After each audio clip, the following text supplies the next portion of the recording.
E aí sim a gente tá falando de novo de mais segregação e de uma política que vai ao encontro do que o Trump já faz hoje, que é ser contra ou fazer uma política de caça aos imigrantes. Então ele fala aí de integração dos imigrantes, assimilação cultural, enquanto na prática o seu governo faz o contrário, que é caçar os imigrantes, expulsar os imigrantes, até pessoas que estão legais ou que nem tem uma situação irregular nos Estados Unidos, são tratados como forasteiros, como estrangeiros dentro daquele país. Mesmo tendo sido uma boa parte da sua vida ali, tendo assimilado muitos aspectos culturais da cultura dos Estados Unidos. E aliás, o que é isso senão uma ideia de pureza cultural? Ou seja, você fazer a promoção de monolinguismo, fazer a promoção de uma sociedade coesa e unificada, vai contra, por exemplo, a natureza das mudanças sociais, sociolinguísticas de uma sociedade.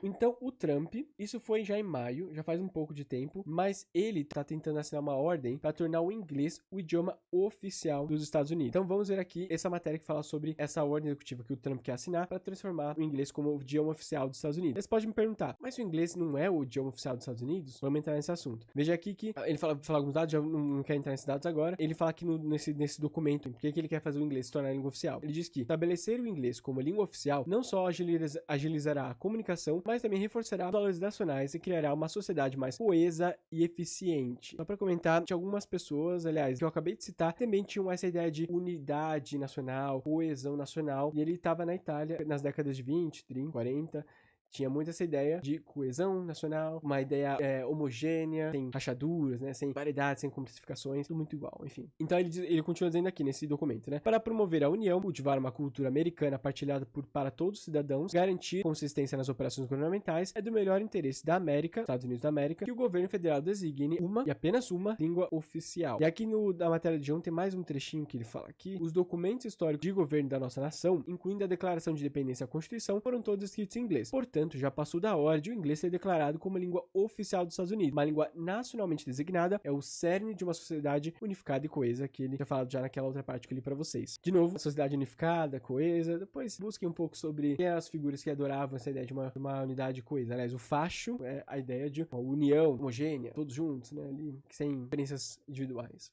A pergunta aqui é, qual que é a língua oficial dos Estados Unidos? E a resposta é muito simples, não tem uma língua oficial nos Estados Unidos, ou pelo menos não tem uma língua federal oficial nos Estados Unidos. Vou mostrar para vocês que a nível estadual tem. O que acontece é que a Constituição americana dos Estados Unidos, ela tem uma particularidade que não tem nas repúblicas do sul da América Latina. As repúblicas do sul do continente americano, elas se desenvolveram com uma noção de direitos individuais muito forte, né? Então, as repúblicas do sul do continente americano, elas desde o seu começo, desde o século XIX, ali no momento de grande efervescência das independências, quase sempre dentro dessa ideia republicana, democracia, etc., elas já nasceram com um cerne ali de igualdade jurídica, e a isonomia, que a gente chama, que não necessariamente quer dizer que todos vão ter a mesma coisa, mas quer dizer que o governo vai dispor de dispositivos legais para tornar a sociedade mais democrática, ou seja, dar acesso, ainda que tenha que favorecer, por exemplo, uma comunidade minoritária para que ela tenha o mesmo acesso às coisas que uma elite, por exemplo, vai ter. A ideia da isonomia é que a gente não vai ter todo mundo a mesma coisa. Eu vou dar mecanismos legais para fazer com que todas as pessoas, no final, cheguem ao mesmo ponto. Essa é a ideia. Então, por exemplo, eu sei que na minha sociedade tem pessoas com mais dinheiro, uma ideia liberal, mas é para vocês entenderem. Ele vai dispor de mecanismos legais para fazer com que as pessoas que, a priori, não têm a mesma condição financeira de acesso às das outras, também tenham acesso a algum tipo de condições que são garantidas na Constituição. Por exemplo, se eu não tenho dinheiro para comer,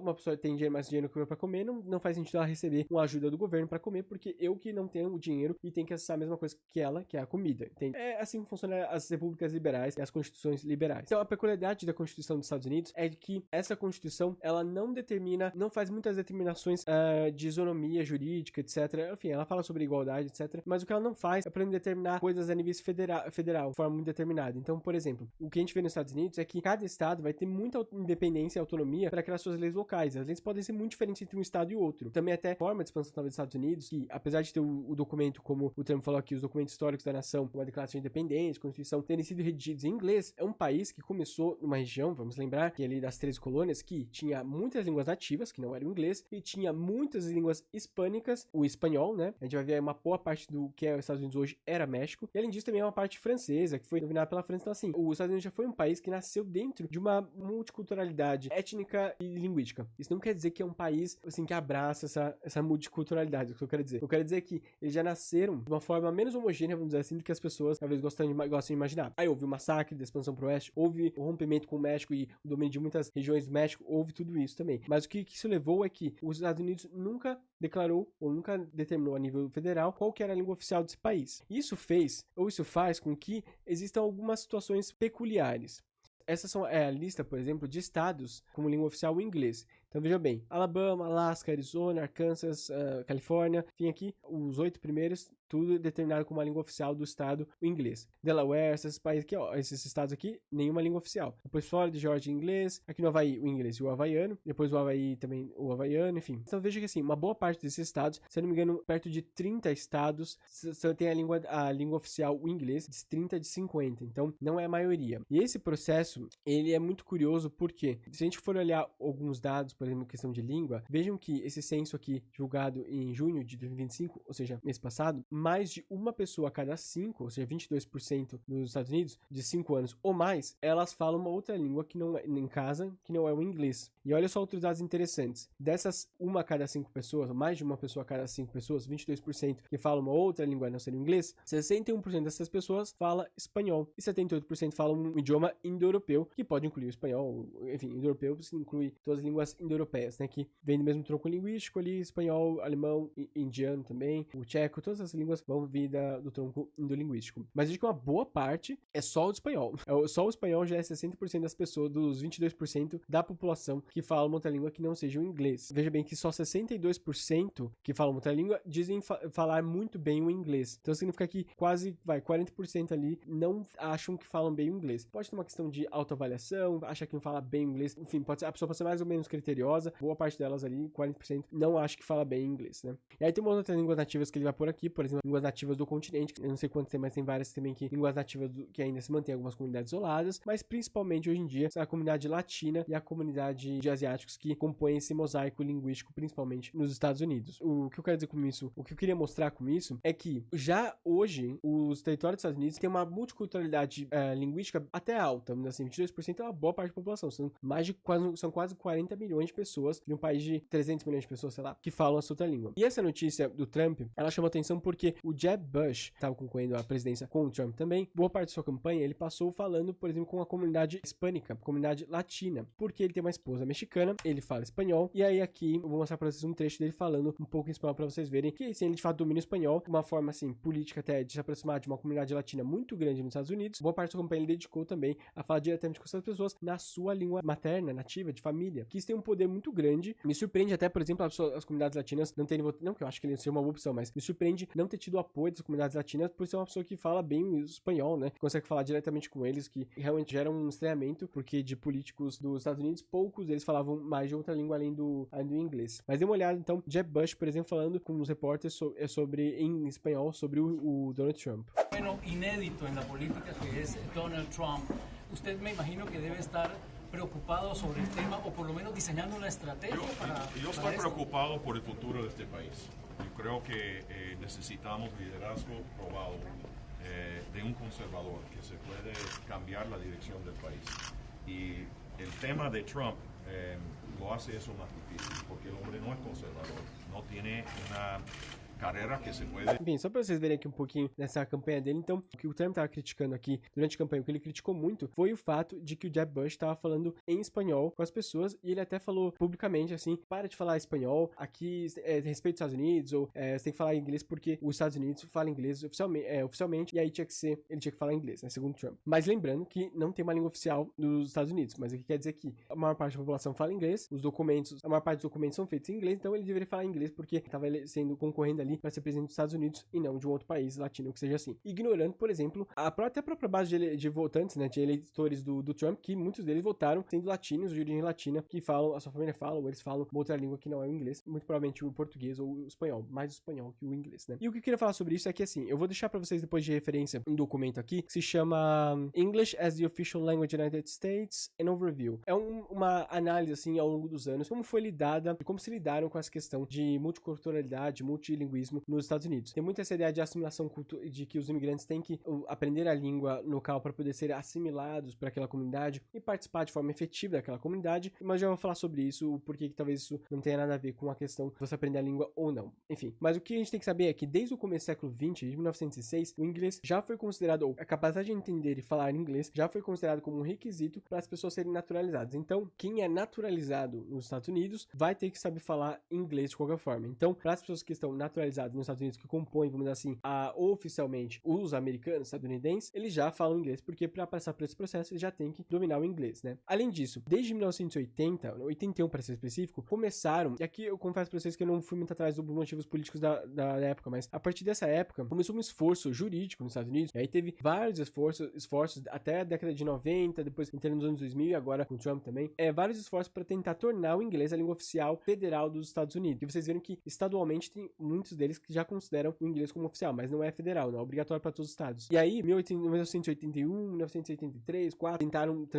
tramitaram ali na parte jurídica dos Estados Unidos para tentar transformar o inglês a língua oficial dos Estados Unidos. Até por isso que em 1984, nesse espírito aí de transformar o inglês como a língua oficial dos Estados Unidos, mais estados começaram a declarar realmente a sua língua oficial, porque até antes disso não era muito comum. Os estados não tinham muito essa tendência de declarar a língua oficial. Tanto que nessa época, em 1984, se eu não me engano, estava ali em torno de 20 e pouco países, 22 países, estados, quer dizer, que estavam declarando a língua oficial. Vejam que de 50 ainda é muito pouco, vamos dizer assim, é menos da metade. Então, é um movimento que começou recentemente a acontecer, que pode estar associado massivo ao aumento de imigração nos Estados Unidos no começo dos anos 80 aí, até os dias de hoje, né? As ondas de imigração, né? Que até então não era comum os estados declararem a língua oficial, apesar de os Estados Unidos sempre ter sido um destino de imigrantes europeus, imigrantes chineses, etc. Mas talvez os chineses tenham começado, os chineses, japoneses tenham começado mais ali depois da década de 50, vamos pensar assim, enfim. Mas o que acontece é os Estados Unidos, ele não tem uma política, ou a política que eles adotam, na verdade, é uma não política, vamos dizer assim, que é uma política de laissez-faire, né? É uma política liberal de deixar, vamos dizer assim, de não interferir nesse sistema, na aprendizagem do inglês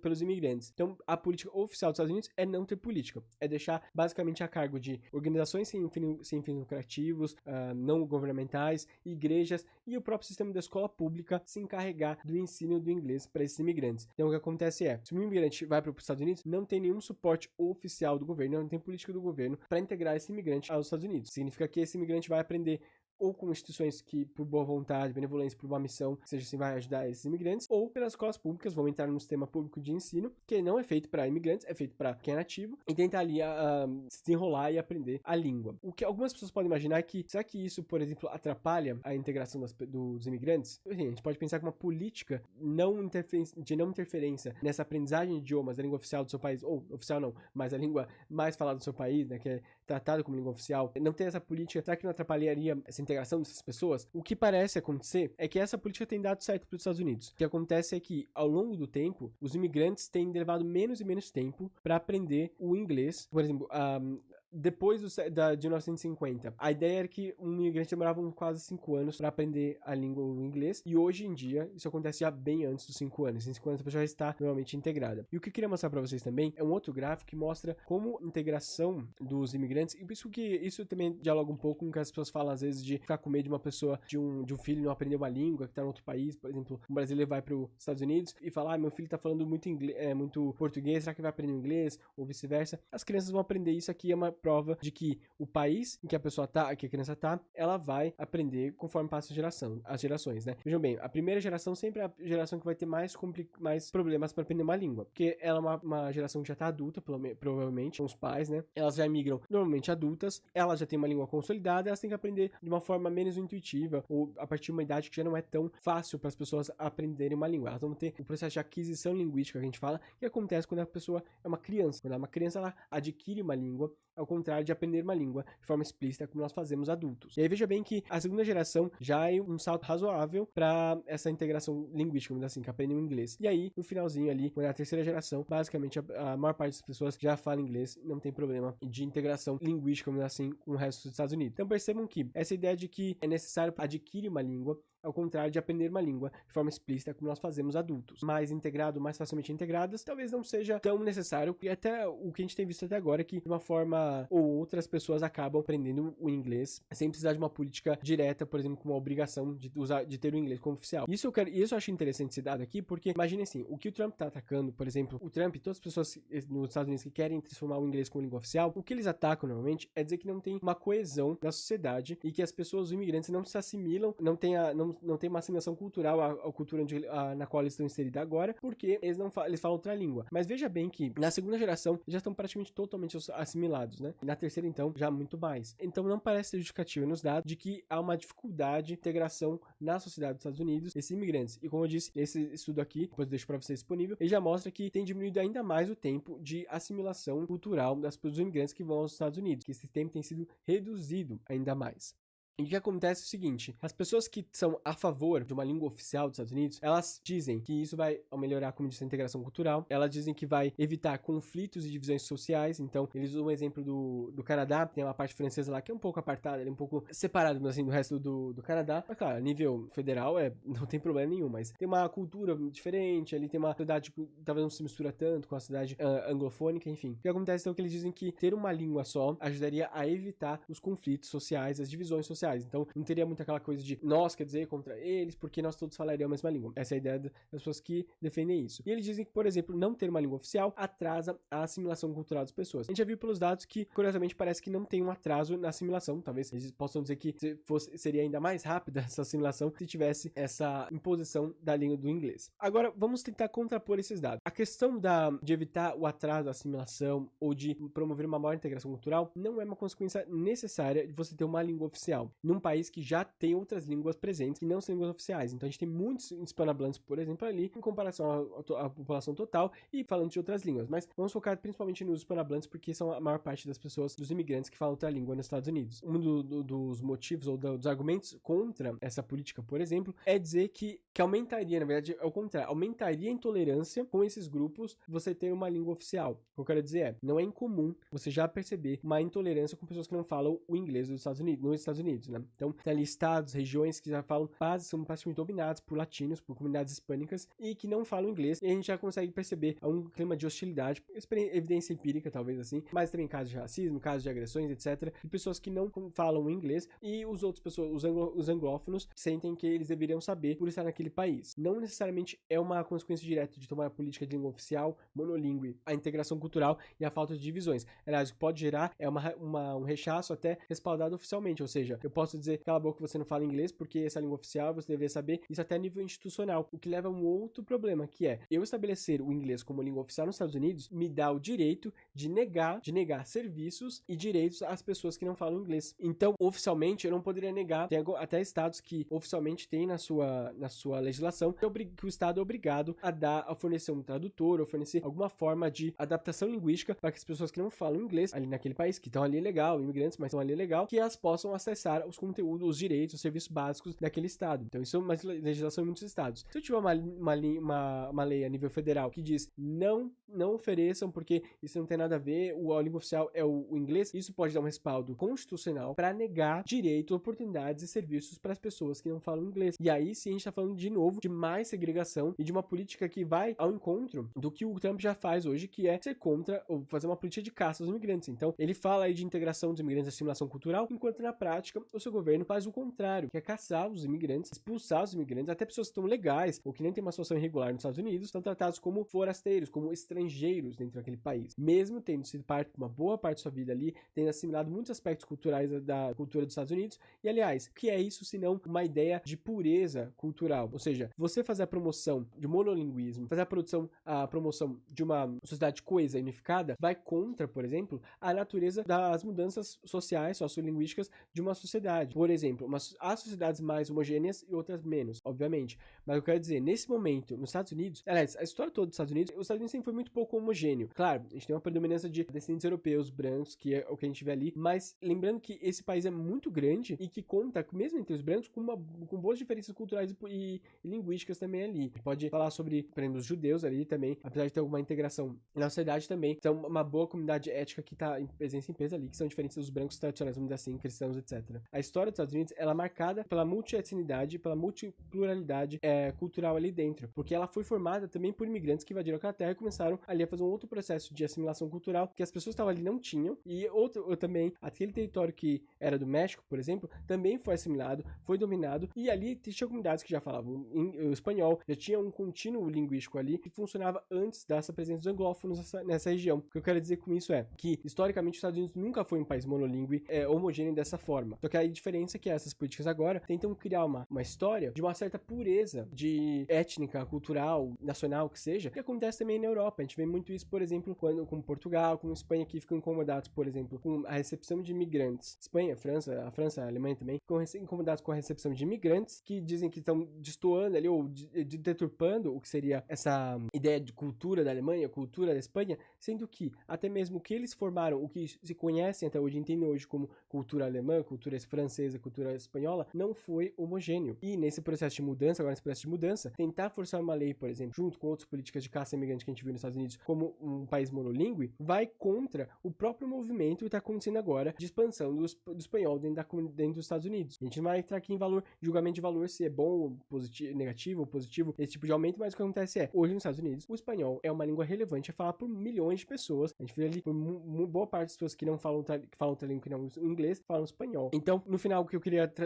concluir com vocês aqui era que essa política, se ela traz um verniz de integração cultural, coesão, que, como eu falei, é muito próximo de discursos de pessoas que idealizavam uma sociedade em que o estrangeiro é o inimigo, em que há uma pureza cultural, uma ideia de verdadeiro americano dos Estados Unidos, verdadeiro italiano, verdadeiro alemão, que essa ideia a gente já viu acontecer muitas vezes, né, e continua acontecendo até hoje. Então o verdadeiro que ignora, por exemplo, que todos os processos de formação nacional e de comunidades culturais, linguísticas, também faz parte também a imigração, faz parte também a miscigenação, e que nenhum dos países, até os que se consideram mais puros, vamos dizer assim, entre aspas, né, de uma visão bem racista, mas pra vocês verem, nem eles têm uma formação linear ao longo da história. Então, mesmo ali na Europa, Portugal, Espanha, por exemplo, tinha outros povos ali que também foram subjugados pelos romanos, pelos latinos, e antes deles tiveram outros povos também, e aí depois os romanos também tiveram outros povos que se juntaram ali, ou seja, a história dessa evolução linguística, eu foco na linguística aqui, mas também cultural e étnica, não é única. E aí quando as comunidades entram em contato mais constante com esse diferente, a tendência que a gente percebe em alguns desses países, ao invés de assimilar, é tentar reforçar essa identidade nacional baseado num ponto muito específico da história. Então eles escolhem um momento da história que eles querem reduzir como a história daquele país. Então eu quero reduzir a história de ser alemão baseado de um certo período, ignoro tudo o resto, ser português da mesma coisa, ser espanhol da mesma coisa, e dos Estados Unidos também. Então considera um ponto da história para chamar aquilo de o Estados Unidos ideal e perfeito, e para poder fazer uma caça às pessoas, uma segregação, uma expulsão, e criar o inimigo do estrangeiro que está invadindo o nosso território e está entre nós aqui. A ideia do inimigo interno, né? Claro, a gente agora num ponto que talvez não seja só linguístico, mas porque, como eu falo para vocês, não existe só um ponto linguístico. A linguística é o estudo, tem um objeto de estudo da linguagem, mas a gente tem que lembrar que a linguagem, ela nunca está isolada do contexto social em que ela foi inserida, porque ela só é produzida dentro do contexto sociocultural. Não existe linguagem fora desse sistema. Então, é necessário, sim, expandir um pouco a nossa análise para entender os fenômenos linguísticos, senão a gente fica muito limitado a uma análise bem pobre e bem reducionista das coisas.